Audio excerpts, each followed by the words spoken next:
আল্লামা সাঈদী আল্লাহকে ভয় করতেন, আর কোনো অপরাধ ছিল না, তিনি কোনো অপরাধ করেন নাই।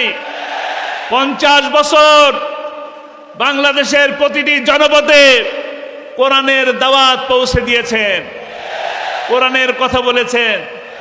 কোরআনের কথা বলা যদি অপরাধ হয়ে থাকে, আল্লামা সাঈদী বলতেন 1000 বার ফাঁসির মঞ্চে যেতে প্রস্তুত আছি।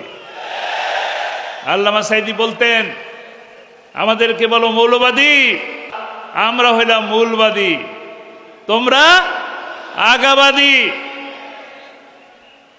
12 কোটি মুসলমান বেশি যদি বাড়াবাড়ি করো,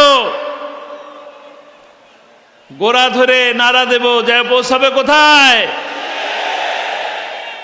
কথাটা বললাম এই কারণে, আল্লামা সাঈদী এমন একটা জায়গায় পৌঁছে গিয়েছিলেন কোরআনের কথা বলতে বলতে, যে তিনি দিল্লির কথা কেন বললেন?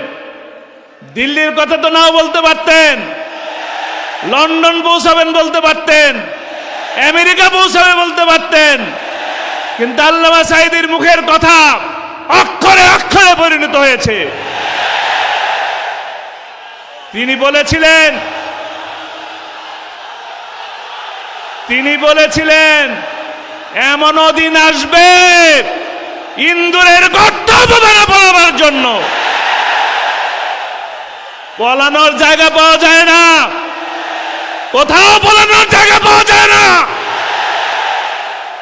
আজকে প্রমাণিত কোরআনের সাথে থাকলে সম্মান পাওয়া যায়, কোরআনের বিপক্ষে থাকলে মাটিতে জায়গা পাওয়া যায় না।